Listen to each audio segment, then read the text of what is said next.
Je m'appelle Guillaume Aveline, je suis installé sur la commune de Mordel avec aujourd'hui une surface de 120 hectares et 65 vaches laitières. On dédie une trentaine d'hectares de la ferme pour la production de blé à destination des meuniers.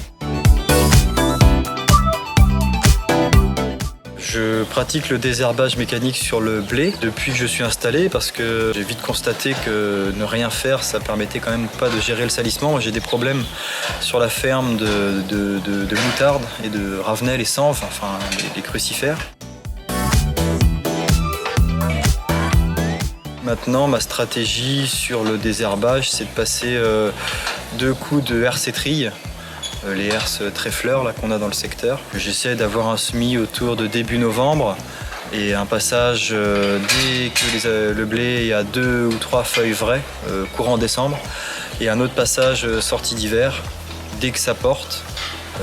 Voilà, avec les 2 passages là, ça permet, bon an mal an, d'avoir un blé pas trop sale.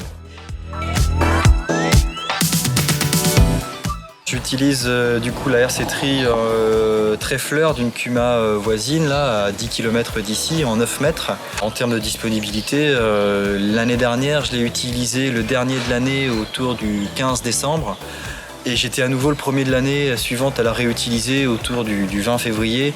Les disponibilités pour désherber le blé, c'est pas un problème. Enfin, c'est des outils en 9 mètres quand on roule à... Enfin, ça dépend du stade et de la vitesse, mais on est capable de faire 30 hectares quasiment en une demi-journée. Donc il n'y a pas de souci a priori de disponibilité, pour le moment en tout cas, sur ce genre d'outils. Moi, je trouve qu'il y a un gain quand même en termes de propreté de la parcelle, d'autant que maintenant, je fais de plus en plus dans ma rotation plusieurs années de prairie, un premier blé d'hiver, un dérobé entre les deux, un couvert d'été en fait, et un deuxième blé. Et là, le deuxième blé, s'il n'est pas désherbé, il est beaucoup plus sale, c'est évident. Donc le désherbage permet malgré tout de nettoyer les parcelles. J'ai quand même trouvé, moi, une limite à la herse tréfleur, c'est sur les blés faits derrière maïs grain. Je l'ai fait 2 fois cet hiver, au bout de 10 mètres, ça bourse. Il y a trop de résidus en surface, je laboure pas.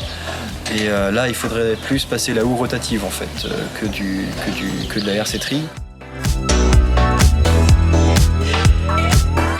J'ai pas envie de labourer spécifiquement pour désherber le blé. On a, à mon avis, tout le matériel disponible, surtout pour les céréales d'hiver. C'est pas du maïs où là, il faudrait y être le matin ou l'après-midi très précisément. Pour du blé, on a une fenêtre météo facile et il y a la disponibilité en termes de matériel très facilement entre les RC trille, les anciens modèles type Hatzenbichler ou autres, ou les herses étris plus modernes avec des ressorts sur chaque dent.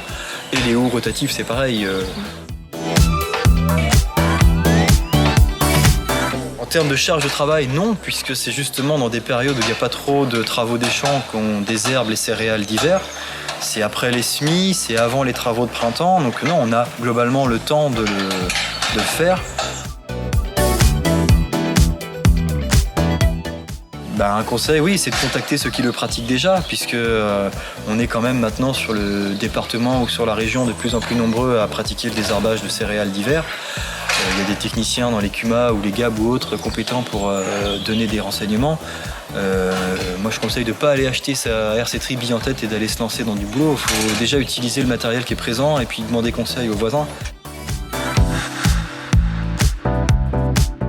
Ouais, par rapport au semis, c'est quand même important d'avoir, si on veut utiliser la RC trille, en tout cas pas trop de reliquats en surface, sinon il faut utiliser la houe rotative. Et en termes de densité de semis et de profondeur de semis, je pense pas qu'il y ait de modification par rapport à des itinéraires techniques sans désherbage mécanique.